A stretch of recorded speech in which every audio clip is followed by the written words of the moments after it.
Welcome to Genetic Testing and SDH Mutations. What do they have to do with paraganglioma, GIST, and Pheos? Please remember that information provided in this web seminar is not intended as a substitute for your physician's guidance and care. My name is Sarah Rothschild, the VP of Program Services, and I am your moderator for today.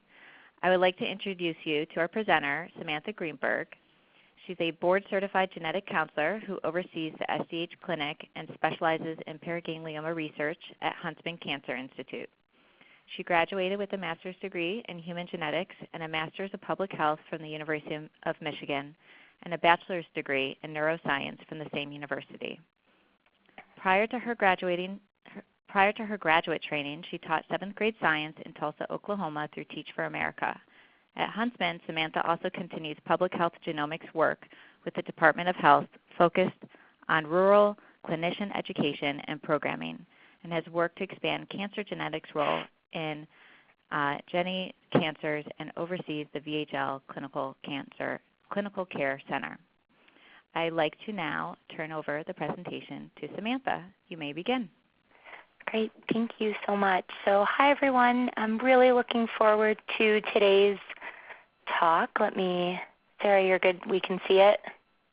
Yes, looks good. Okay, perfect, great. So when Sarah and I were doing the practice run to make sure that everything worked, we had a really interesting conversation about why SDH and why these tumors, and I have never really been able to pinpoint the exact interest and where the moment I became really interested in them is, but I think in the rare disease world, and notably in the uniqueness of the tumors that present with these SDH mutations, I feel really privileged to be able to study and work alongside some amazing people doing this research, and today to have the opportunity to be able to talk with you all about one of my favorite topics. So I just want to go quickly.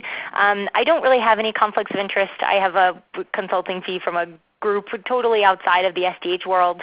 But I do want to caveat that most of this talk was actually inspired by many of you that may be on the call or listening on the replay. So I am a quiet lurker of the support groups on the different social media, and I think that helps, I believe helps me be a better clinician and really help understand what many of you go through in your experiences with these tumors. So I want to start off by just saying thank you for sharing and letting me kind of be a quiet observer as we continue to learn and think about how to push research forward. I know that people are joining us from a number of different settings, and so today I want to start by just getting us all on the same page. So if you're joining us from the GIST world, I want to just kind of highlight what is a paraganglioma, because we'll kind of talk about these as a cluster of tumors moving forward. So I tell patients often, if you picture what it would be like to be chased by a bear, that fight or flight response, that's your parasympathetic and sympathetic nervous system in action, both the fight or flight and the recovery from that. And when tumors arise along that system, we call them paragangliomas. You'll also hear the term pheochromocytomas used fairly often, and those are paragangliomas that arise directly from the adrenal glands, which are glands that sit on top of the kidneys, and I'll show a picture of that in just a second. If you're joining us from the paraganglioma and Pheo world, you're probably very familiar with these tumors but may have heard less about GIST tumors. These are gastrointestinal stromal tumors. They're a type of soft tissue cancer or tumor that arises from the digestive organs, primarily the stomach and small intestine, but can also arise along the colon and other digestive organs. And so when I talk today, you may hear me talk about paras or Pheos, which are kind of the blanket term, but I'm in fact referring to almost all of these when we think about genetic and hereditary risk. So when we think about where these tumors can arise, a lot of people ask, where do I find these? And on the left, you'll see that green chain. That is that sympathetic and parasympathetic nervous system that I referenced, that fight or flight or rest and digest system, depending on whether you're being chased by the bear or recovering from it. That center picture, everything in red are areas that paragangliomas can develop. And so you'll see that's anywhere from the heart area to the kidneys as low as the bladder. And on the far right, those tumors can also arise along the head or neck.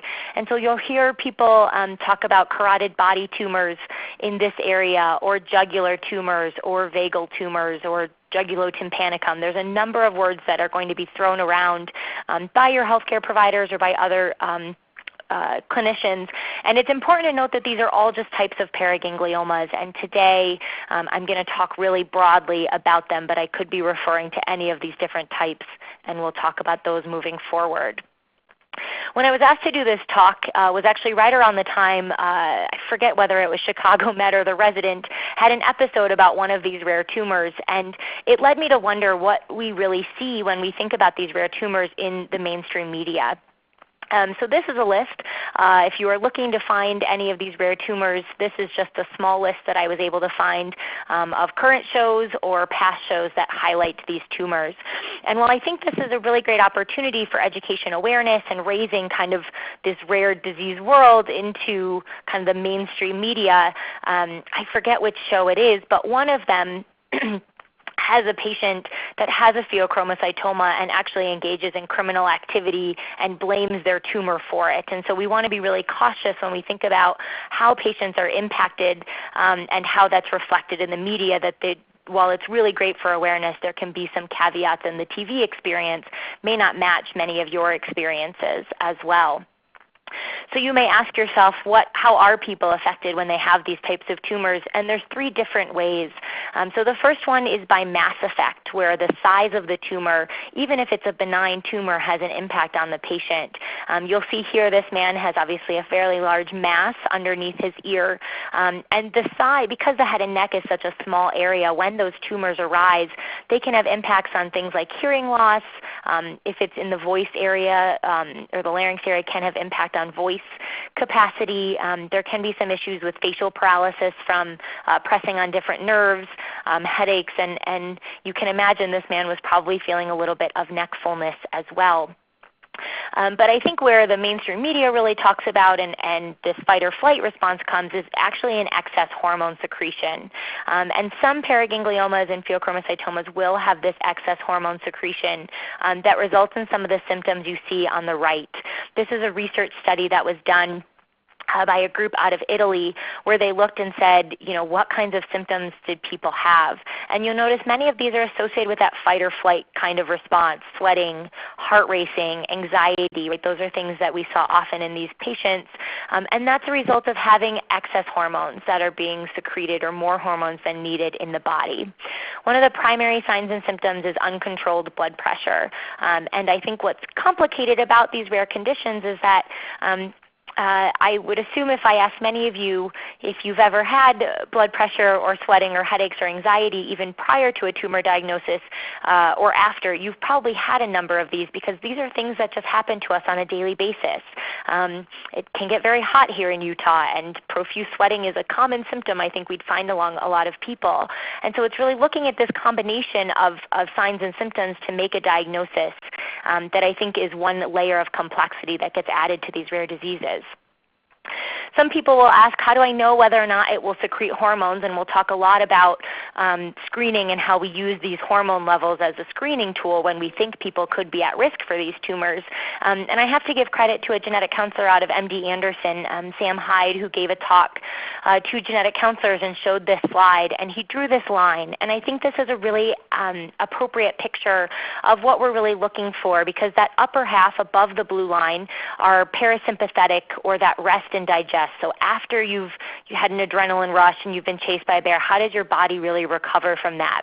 And when tumors grow along that chain, or that parasympathetic chain, they typically don't secrete tumors. And so this is where we're really looking for that mass effect area, which is where tumors are more in the head and neck, less likely to be secreting those hormones. But not impossible. We do have some scenarios where patients with tumors in the head and neck will have excess hormone secretion. The same underneath the blue line can be said that these are the tumors that are going to be more likely to secrete hormones or give that fight or flight response, and the tumors often are secreting. Similarly, when we talk about GIST, we know that the symptoms can include anemia, stomach pain, black stool, or blood in the stool. And I think it's interesting to note, when I was talking with some oncologists about how they identify or where GIST arise, sometimes these signs and symptoms don't occur and they're found incidentally. So we have a number of patients that come in, they've had some kind of car accident or something that's happened and they have a scan done that finds these tumors, or they come in and they're anemic but they weren't having any signs and symptoms. So the way we find these I think is a little bit unique and can be confounded with other tumors. So I want to get into the meat and potatoes of today, which is where genetic testing plays a role with any of these diagnoses. And the reason for talking about genetic testing is because anytime we have a diagnosis, whether it's a paraganglioma, a Pheo, and certain types of GISTs, we know that up to 60% of the time, diagnosis of these is a hereditary sign, and that there may be a cause to this tumor diagnosis. One example, and you'll see throughout here, I know one of the things that I'm so impressed with about this community is a real attention to research and data. And so you'll see at the bottom of all of these, I've included the articles that I've used in case you have interest in going to look at them yourself. One example was a paper done by Dr. Lauren Fishbein out of the University of Pennsylvania, now at Colorado, where they looked at about 140 patients with these tumors and found about 40% of them had germline findings. Germline mutations being some kind of genetic change in their body that they've had since the day they were born and that predispose them to that tumor. And you may ask, what does it matter whether it's hereditary or not? And there's kind of three different aspects we think about. The first is that if it's hereditary, it may impact the approach to treatment, right? So if we know what gene or what caused this tumor, that may result in different approaches to treatment. We also know that if someone is diagnosed with a paraganglioma and there's a hereditary cause, they may be at increased risk for GIST or vice versa. And so this really helps us raise awareness that there's increased risk for additional tumors in these patients after an initial diagnosis. Lastly, we think about family members. We know that other family could be at risk to develop tumors if something's hereditary and therefore can be passed among different family members. So you'll notice at the top it says genetic testing should almost always be a part of the diagnostic process, and GISTs are a little bit of an exception to this rule. So in the GIST community, there are a number of different types of GISTs that can arise. Some of them have certain genetic mutations in a KIT gene or a PDGFR gene, which means relatively nothing kind of in the broader community, but just to know that when these GISTs have this genetic change, that is likely the cause of that GIST. It's likely not associated with an SDH genetic change or a hereditary cause. And so we typically don't need to see these patients for genetic testing. On the other hand, and I'm a little bit burying the lead, we're going to spend a lot of today talking about the SDH genes. When someone has an SDH deficient GIST, we think that this could be an indication for a hereditary cause. And so anybody with an SDH deficient GIST, we do recommend undergoing genetic testing. The caveat to all of this is that the different types of GISTs, while it's not different by institution, right, there are these different types, the way that they're labeled by pathologists, this kind of differentiation is a little bit on the newer end. And so it's entirely possible that they may not differentiate between wild-type GISTs and SDH deficient GISTs. And you may ask why that matters, but in reality, if somebody has a wild-type GIST, we may consider seeing those for genetic testing as well. And the reason for that being is that it's entirely possible some wild-type labeled GISTs may actually be SDH deficient, and that does vary by institution. So when we think about genetic testing and what kind of population we're looking for, I think the next question really becomes, what is genetic testing and what are we really looking for? And so to do that, we're going to throw back to high school biology and do a little bit of genetics 101. So our genetic code is a part of, is in every cell of our body. And I like to equate our genetic code to a cookbook where there are 22,000 recipes. And those recipes are the genes. We have some genes in our body that instruct our hair color or our eye color or our finger length, and some of those genes are responsible for preventing tumors from growing. And so the recipe, as I mentioned, is a part of that gene, and that recipe is made up of a number of letters, just like our genetic code. And that genetic code is, again, packaged into these recipes that code for a certain end product. In the recipe case, right, we're making cookies. But in our body's case, that DNA or that genetic code is coding for proteins that are going to help our body fight tumors or our hair color or how tall we become. And so when we think about genetic testing, we're taking a look at this DNA, this genetic code, or these sentences in the recipe to be able to identify whether or not those genetic codes are working like they're supposed to and producing proteins that are supposed to help our body fight, in this case, paras, Pheos, and GISTs. So genetic testing is typically a blood or a saliva test. They're looking at 10 or more genes associated with these different tumors. And on the right, you'll see that it's really only been since the 1990s that we've had this incredible growth in our knowledge about genes associated with these different tumors. While this testing is often covered by insurance, I think one of the questions we get is, well, my genetic test had 12, or mine had 14, or mine had 13. How do I know if I need more? Should I have 14? Should I have 12? And what we often tell patients is that 10 is typically the magic number. So if you take a look on here, the genes that have been discovered since the 1990s, these are 10 genes that are almost always on those panels, whether they're 12 genes, 13, or 14. And they're all associated with an increased risk for paraganglioma, for this tumor spectrum. And so as long as you're getting 10 or more genes in this day and age, you're typically getting a comprehensive test. We don't typically worry about the nuance between 12 and 14 because we know that the basis of that testing is typically fairly comprehensive. And today, even though I'm going to touch on a couple of these genes that we see here on the right, the primary suspect we're talking about today are the SDH genes. So anytime we see a paraganglioma, a Pheo, or an SDH deficient GIST, without any other signs or symptoms of tumors, we're thinking about SDH genes. So I mentioned other conditions. You'll notice some of these genes on here that are primarily not associated with paragangliomas and GISTs, but are more associated with pheochromocytomas. Those include conditions like von Hippel-Lindau, multiple endocrine neoplasia, neurofibromatosis. The MAX gene is one that I think is quite often on panels now, but sometimes isn't, and that's really more so focused in the pheochromocytoma world. So while I'm not really going to talk about most of those today, just to note those are things that may be tested for, especially with a diagnosis of a Pheo. On the right, if we were to look at all the people that have a hereditary paraganglioma syndrome, where indicating that multiple members of the family could be at increased risk for these tumors, you'll notice that the SDH genes that I noticed previously represent over 95% of the genes that we are thinking of when we think about family members with this history of tumors. And so that's why we're really going to be focusing on those today while we test for others. As long as those SDH ones are on there, we feel like it's a pretty comprehensive panel, especially in the paraganglioma and GIST world. I often get questions about why we don't do whole genome sequencing. We don't really know a ton about a lot of these genes that we're testing for, and so unless it's a disease that we don't have good gene correlation with, which in this case we do, right? We know that the SDH and other genes are associated with these tumor types. We consider whole genome sequencing to be fairly low utility at this time. We also know that if you have one genetic change in an SDH gene or another gene, the chances of having two of those, one from each parent, is fairly rare. And if we times the likelihood of a rare tumor times the statistic of getting another hereditary cause of a rare tumor, this is very, very unlikely.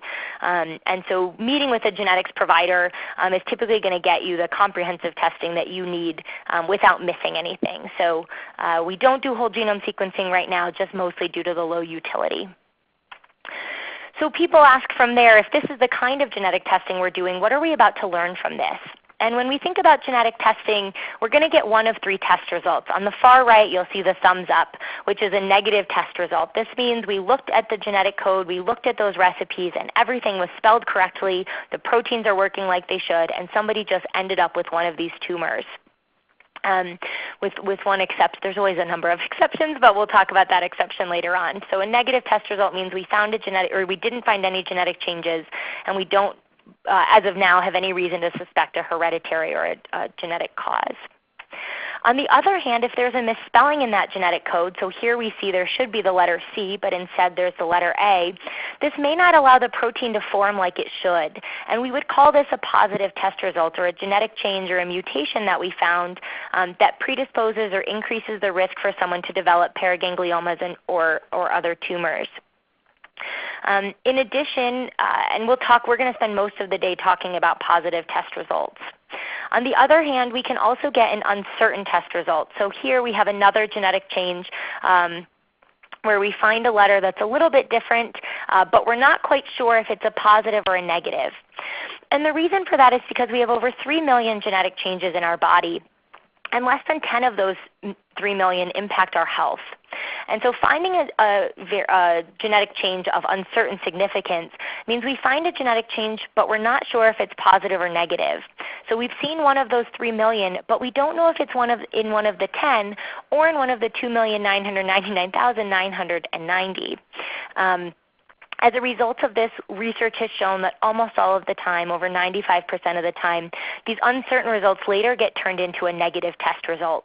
And as you can imagine, right, even if we're just playing the odds of which of the 3 million genetic changes it is, we typically will end up in that negative category. So we treat uncertain results as negatives for the purpose of clinical use. I've talked about the SDH genes a lot. Let's get into them a little bit more. I'm really going to throw back to high school biology and the citric acid cycle. For those of you that may think like, wow, that's been a really long time, just a quick, brief, one sentence. The citric acid cycle is just a process that is a part of cellular respiration that helps store our food and such into energy. And how the citric acid cycle works is less of the focus, and what we're really focused on is this one step. Because it's this one step where we move from succinate to fumarate, which are just some different enzymes, where the SDH genes play a role. So here you'll see SDH A, B, C, and D. They're located in different areas, and as you can see here, they all play different roles in helping these two enzymes change from one to the other. The SDH stands for the succinate dehydrogenase complex, and as you can see, they play different roles in moving things throughout different areas of the cell and different roles in the chemical exchanges that occur. How it functions is less of the question, but more so knowing that because of their different locations and different functions, each of the SDH genes is going to play a little bit of a different role when we think about tumor risk. So let's go past all the biology stuff and get to the nuts and bolts. So I have an SDH mutation, now what? Which means I've had a positive test result. What does that mean for my family and for me? So we know that when people have SDH mutations, they have an increased risk for paragangliomas, GIST, and renal cell carcinomas. These are kidney cancers, and we don't talk about them quite as much because the primary risks are for paragangliomas and GISTs, but as a part of the screening we do for those, we also end up including the kidney cancer screenings. There is some research to suggest there are other tumor types that may be associated with SDH genetic changes, but we do not have sufficient evidence for that at this point. And as we mentioned before, the risks and locations vary by gene. So here is one of my favorite sources, and I'm going to just highlight this. This is a resource written for medical professionals. In full bias disclaimer, I helped write this, so I am a little bit biased in thinking it's a really good resource. But Gene Reviews is a resource that is available for providers to get a really brief rundown of all things SDH and hereditary paraganglioma, Pheo, and GIST. One of the tables that you can see above shows the risk for tumors by SDH gene. And you'll see here the column that says penetrance of PGL in non-probands is just a fancy way for saying what is the risk that somebody who has an SDH mutation but doesn't have a tumor diagnosis, what are the chances that they will develop a tumor with any one of these genes? You can see that where someone has an SDHD mutation, they might have over a 40% risk. Someone with an SDHA mutation may have a lower risk. And I think what's really important about this, we're going to come back to this table in a second, is that the research in SDH is less available than more common hereditary conditions, thinking your BRCA, BRCA. Some of you may have heard of Lynch syndrome, right? These are conditions that are a little bit more mainstream and more well-known because they're more common in the general population. So as a result, you could go to one physician in one hospital and then go down the road to a different doctor in a different hospital, and they could tell you completely different numbers. And the reason for that is because as the research comes out, one standalone study is rarely right or rarely wrong. And so we are really starting to shift towards this range of risks. But it's important for us to really focus on this as research grows, that we get these consistent risk numbers. I think we're aware that in the field we're not yet at a point of standardizing these risks. We think so, right, as you noticed in that table before, but lots of research is coming out that may be higher or lower than these numbers. And so today what we'll present to you is a range, knowing that one study alone is rarely going to be the end-all be-all in either direction. Because of this, research and collaborations is a key focus here at Huntsman Cancer Institute. And today, as a part of this, I'm going to share a lot of our information about our cohort. So just to give you a brief overview, we follow over 180 patients with these mutations across a number of different spectrums. And if we go back, I'm going to show you what our cohort looks like compared to this table. So these are the genes again. Notice that the SDHA is about a 10% risk and the SDHD is about 40%. And if we take a look at our population, here's the distribution of as of about a year and a half ago when we had 150 SDH patients. You'll notice we had a number of SDHB and less in the C and D category, but very few SDHA. That has changed. But ultimately what you'll see here is that when we took a look at the rate of our patients who had tumors, these numbers were a little bit different. Right? So in the SDHD category, our rates of tumor findings were a little bit higher than the research that we cite in gene reviews. And that doesn't mean that we're right and they're wrong or vice versa. It just means that we need to continue to do research and that ultimately a 30-person sample size is likely not enough for us to make some kind of overarching statement. In addition, on the left, if you remember, that was about a 10% number. Here we did see we only had 2 patients, and so getting to 10% would actually probably be impossible. And so even though we have this example, it's not necessarily representative of the broader research. And so we really have to use our clinical judgment to think about what we talk through with patients. I'm going to jump right into SDHA and kind of walk through each of the genes pretty briefly and just orient you to these pictures. What you're about to see are some of our patient examples. The arrow points to the patient, circles represent females, and squares represent males. So this is a 20-year-old female. She's an SDHA positive patient, and she's here because her dad, the 45-year-old right above her, with the line through him because he died of a fairly aggressive pheochromocytoma that was attributed to his SDHA mutation. And I think this is a really good example that even though we have these lifetime risks, and we know, again, you'll see here, GISTs are reported less common with SDHA but still considered increased risk, and we do screen for them. But in the SDHA world, we think these tumors are less likely to be malignant or to be aggressive and spread throughout the body. And in this family scenario, that wasn't the case. And so this is an example where we have to really utilize not only the research but also family history and clinical judgment to really help guide us about what to do for these patients and for screenings. It's also important to know our SDHA numbers have started to grow up pretty dramatically, and I get emails from across the country fairly often about SDHA because people go in for genetic testing about something completely different, and they come out with an SDHA genetic change even though there's no paras, Pheos, GISTs, nothing in their family. And so I would expect that SDHA is going to be really an increasing world of knowledge as we continue to find these patients and think about what we need to be doing for their care. And it will also help us see if this 10 to 15% lifetime risk is truly accurate. You can imagine if you have families with no tumors in them, that would be really possible if the lifetime risk was about 10%. And so some of these incidental findings, or where we find families with no history but an SDHA mutation, will be really informative in helping us move the field forward. SDHB, as we notice, is kind of the most common gene. We have the highest population of SDHB carriers, about a 20 to 40% lifetime risk. Depending on the research you'll read, you'll see somewhere up to about 70%, and that's because the research that was done before didn't have as much data on people who had SDHB mutations but didn't have tumors. And so we think this 20 to 40% is likely where we're going to end up settling around, but just worth noting that there is research out there suggesting higher numbers.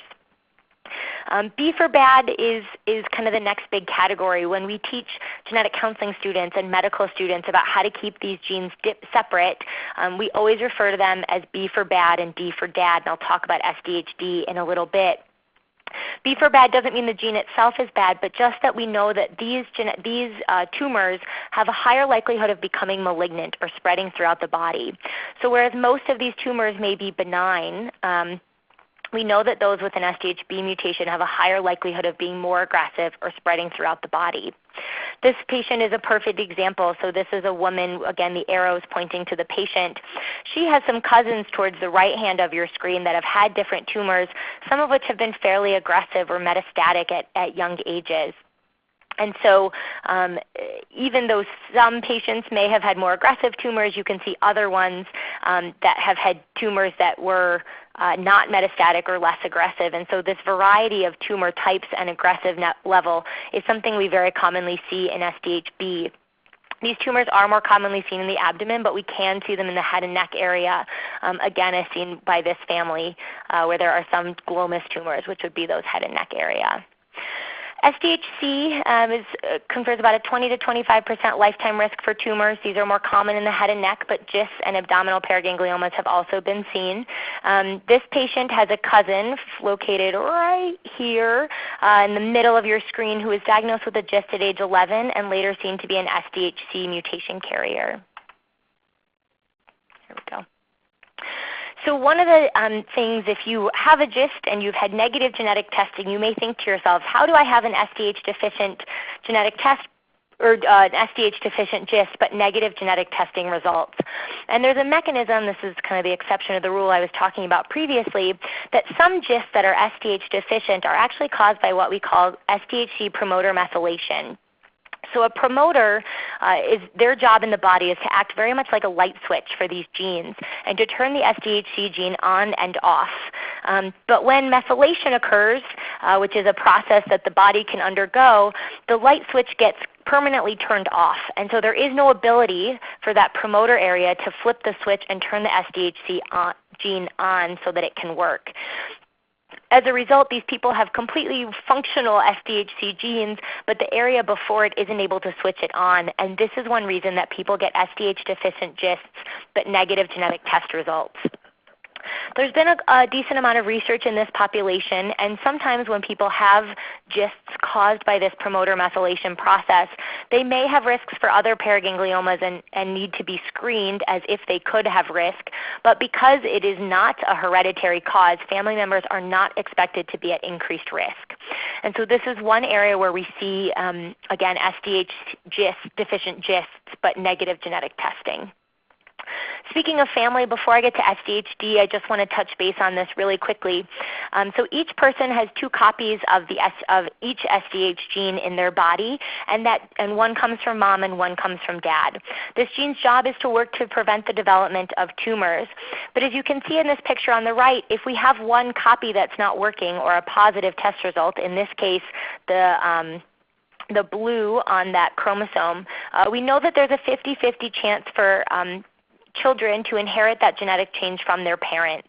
And so anytime we have a diagnosis of an SDH genetic change, we recommend that brothers, sisters, parents, and children undergo testing because they may also have that genetic change. We call this autosomal dominant inheritance. So SDHD is a little bit different, and I'm going to walk through this process real quick. So with most genes, again, the copy from mom and from dad help make this protein as we talked about in our genetic code. And so we have that 50-50 chance that a family member could inherit this genetic change, as we see here, inherited from one of the parents, that they have a not working SDH gene. But if you have an SDHD gene, this is a little bit different. So we say B for bad and D for dad. Because in the SDHD gene, only the gene that comes from dad makes the protein. So the mom's copy is actually silenced, and the protein only comes from dad.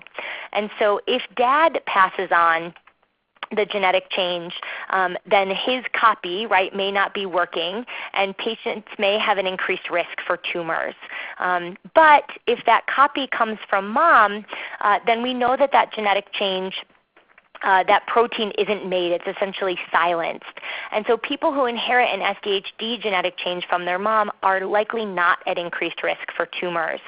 On the other hand, again, if they do inherit that genetic change from dad, then they are at increased risk for tumors. And this is a little bit complicated that we'll kind of talk through as we go. Again, it's important to note that in this kind of weird SDHD world, both parents you can inherit that genetic change from them, but just because you have an SDHD mutation doesn't mean you'll be at increased risk for tumors. It's really dependent on which parent you inherit that SDHD genetic change from. So in this scenario, you could see a world where mom passes on the genetic change to her child. Therefore, they have that genetic change, but they are not at increased risk for tumors. Now, if that son then passes that genetic change on down to their children, that child has now inherited it from their dad, and they would have increased risks for tumors. And so it's really important to consult with your providers and genetic experts to make sure that you're really working with somebody to identify who in an SDHD family may or may not be at risk. So to bring this all home, SDHD, as we noted before, has one of the highest risks for paragangliomas. Almost half of people with SDHD genetic changes will get multiple. And while these tumors are typically in the head and neck area, some of them can be in the abdomen. There is a low risk for spread or metastatic aggressive tumors, and there is an increased risk for GISTs. But again, if you get the SDHD genetic change from mom, there's a low risk of developing that tumor, but that genetic change can still be passed on. So here is just a brief overview of the risks and the locations that we've talked about before and some of the caveats we've given with each of those genes. I'm not going to walk through them again, but just to give you an idea that each gene is really unique in its risks and its tumor spectrum. So you may be asking yourselves, well, what do we do about this? And this is the most recent guidelines that came out about 2 years ago from an expert group, and they said, how would we do this? And I want to just walk through each of these. A majority of this is blood work done annually, taking a blood pressure, getting a metanephrine count, chromogranin A, and often the catecholamines. Those are a bunch of big words that are basically just going to categorize the hormones that we see in these tumors, the hormones that get secreted. This blood work is a good measurement of whether or not those levels are normal or above normal, in which case we may be suspicious of a tumor.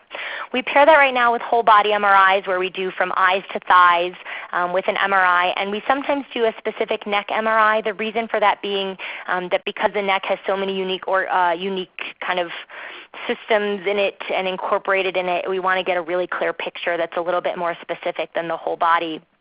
And then lastly, we get a complete blood count, which can help us test for that anemia for GISTs. The previous recommendations started between age 10 to 12, and this recommends around age 6 to 8, with imaging every 2 to 3 years. So these recommendations are all the same-ish with a little bit of small changes. I think the new hot screening tool is the dotatate or a net spot scan. This is a relatively new radioactive tracer that we can use during PET scans. Net spot is the brand name of it.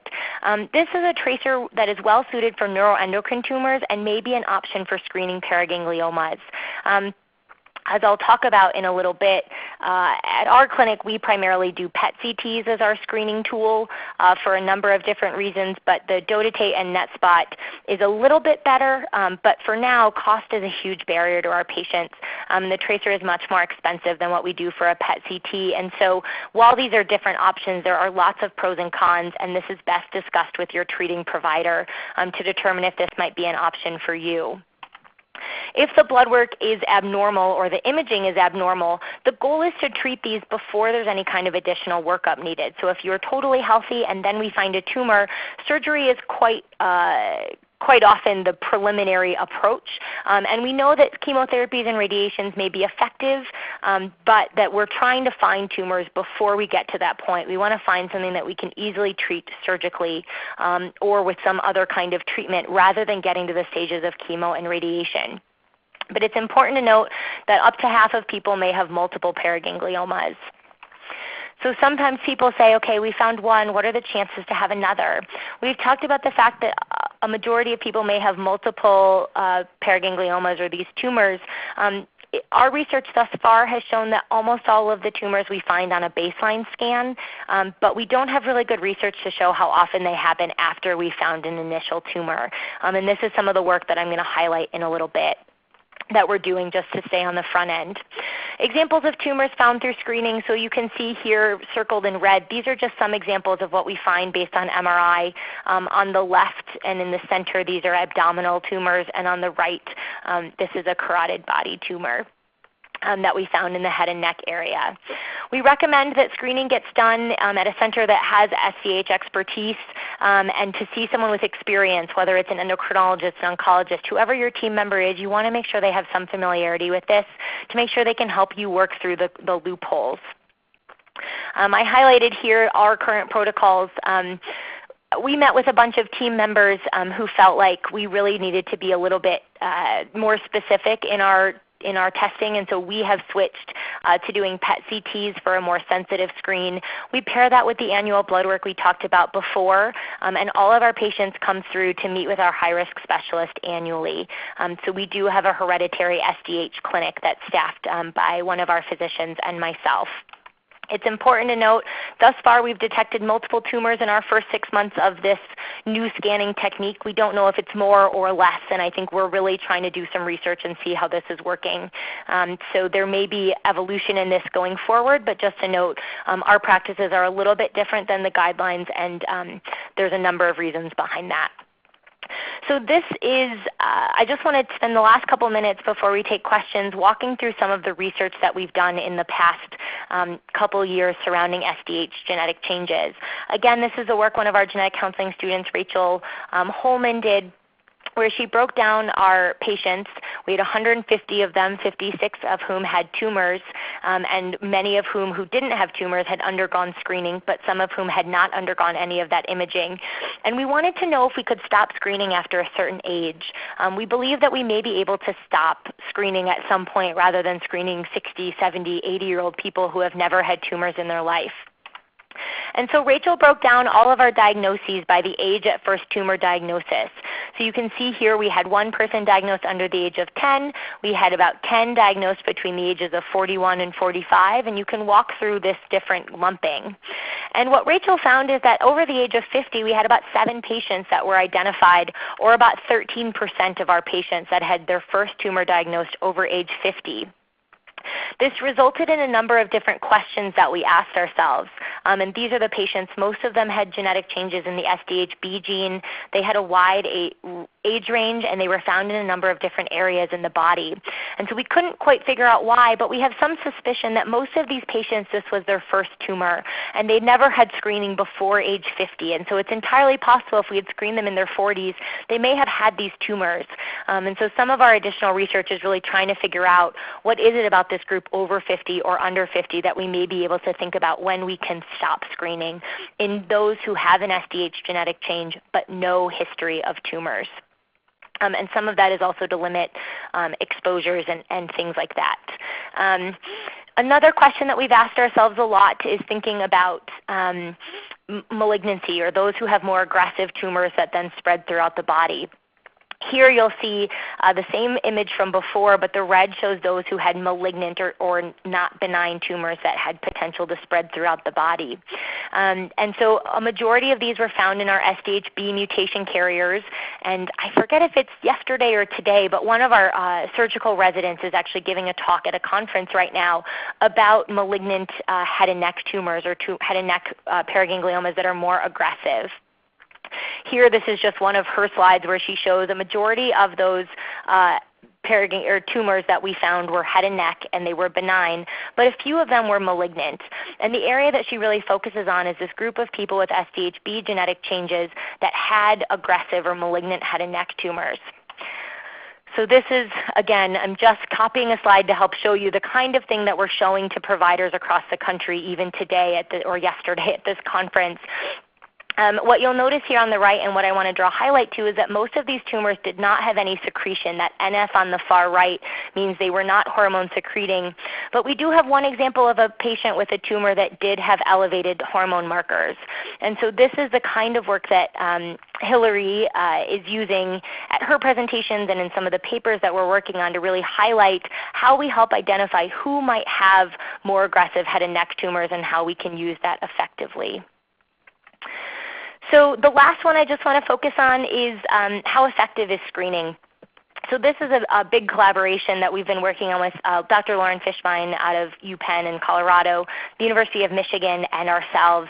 And we're trying to figure out how MRI screening is working because we want to help increase the likelihood of insurance coverage and outcomes and really make sure that we're doing the right thing in the interest of patients. So preliminary data, I just got this 2 days ago. We have about 260 patients who have just under 500 sets of imaging scans. And while a majority of these are SDHB, we're finding that about 20% of the time we've done these imaging, we're finding tumors. And important to note that when we found a tumor, 40% of the time the blood work or that hormone measuring was negative. And this is likely related to the fact that a number of these tumors likely do not secrete hormones. So lastly, if you're sold, what do you do next? So if you are someone who's had one of these tumors and you have not had genetic counseling or testing, I highly encourage you to speak to your provider. If you're looking for a genetics clinic, findageneticcounselor.com is my favorite website. And genetic testing and that panel testing we talked about previously is fairly affordable and often covered by insurance. If you have family that has not had genetic counseling and testing, please also consider finding a genetics clinic. They will need a copy of your test report or a release signed by you, and this testing is again well covered by insurance. If you're sitting here and you're saying, wow, we have a genetic change but we don't know where to go for screening, I would talk to your local hospital about their background and what familiarity they have.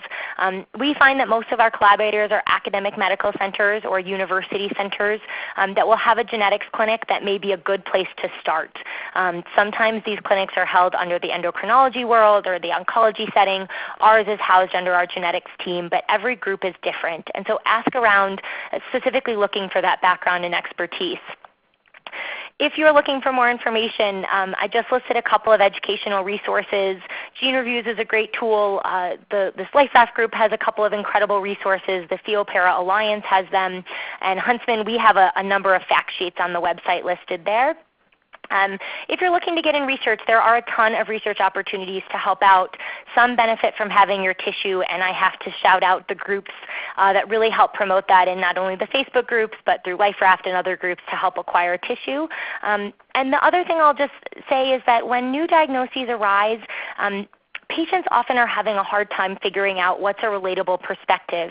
And so even just telling whatever clinic you're followed by, hey, I might be willing to talk with other patients, does a world of good. I cannot tell you how helpful our patients with new diagnoses find it. And as many of you probably had, going through that diagnosis and process can be really challenging.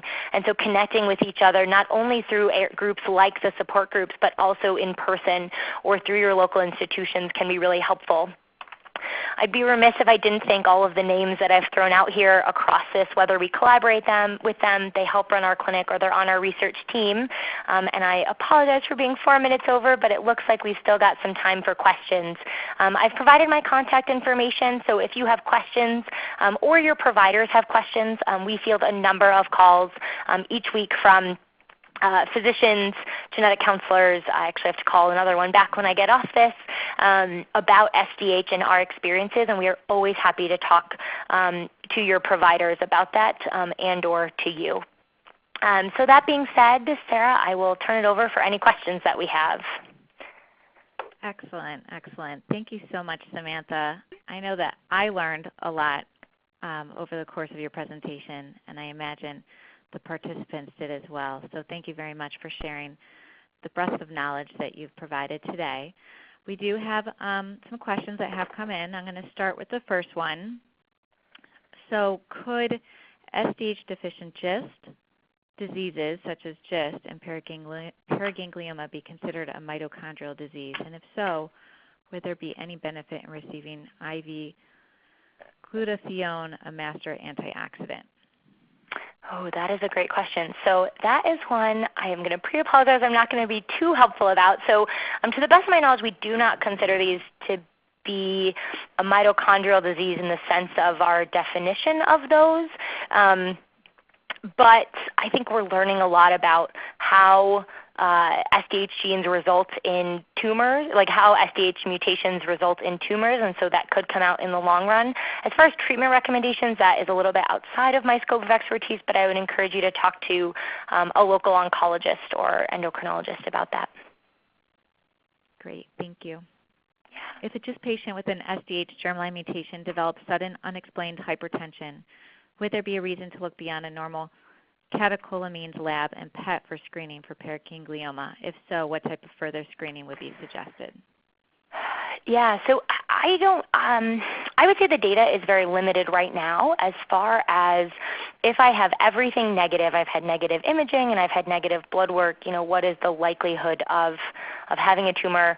But what I would say is that it is rare. The hypertension is primarily caused by that excess hormone level, catecholamines, epinephrines, et cetera. And so if that is normal, the likelihood that the two are associated is lower. And it's important to note, right, that lots of people have hypertension for a number of reasons. I probably may have a bout of hypertension just from giving this talk. And so I think thinking through other workups, if that blood work comes back negative, is probably a better route, but always helpful to talk to a provider about it. Great, thank you. Yeah. So one of the more recent papers somebody commented on from Dr. Siklick from University of California, San Diego, found that they looked at tumor samples of SDH deficient GIST and they found that many other gene mutations such as KRAS were present. So the question for you is, how many of the tumors taken out of patients are tested with these other gene mutations? Oh. I don't know that I can give you exact numbers. I feel like I'm hedging a lot. I apologize, you guys. So let me kind of give the big picture of these. So if someone has an SDH germline mutation, we know that that predisposes them to developing a tumor. But tumors are an accumulation of a number of genetic changes that result in the tumor growing and dividing out of control, or becoming a benign tumor, or in this, potentially a malignant tumor. And so it's quite often in the cancer world that we actually do genetic testing on the tumor itself to not only figure out what it had to start with, in this case an SDH genetic change, but also what genetic changes have been led along the way. And this allows for really targeted treatment options and done fairly consistently in a number of different settings. So I don't know that I would quantify the exact proportions, but I would say that if there are opportunities and providers are looking to identify all of the treatment options, the type of testing that you're referring to, or somatic genetic testing, tumor testing itself, is typically used to help elucidate other options, and could be an option for someone during care. Okay, thank you. Yeah. The next question is doing the PET scan more accurate than doing an MRI? Yeah, so it is a little bit more accurate, and the reason for that is that if we think about an MRI, they're actually taking very small slices of the body, about 0.1 centimeters if I'm getting just a neck MRI or an abdominal MRI. A whole body MRI is going to take a little bit of a bigger slice. It's one of the reasons we call it a rapid whole body, is it's not taking quite as many slices, and so we can do it a little bit faster. So those slices are typically about half a centimeter, so about 4 to 5 times bigger than that smaller MRI version. And so as a result of that, there is some concern that we could miss tumors, although the argument for that is that if we were to miss a tumor, it would be smaller, right, than half a centimeter, which is likely not small enough to have any kind of sign or symptom for the patient, which is one of the reasons why whole body MRI has been considered one of the gold standards for screening.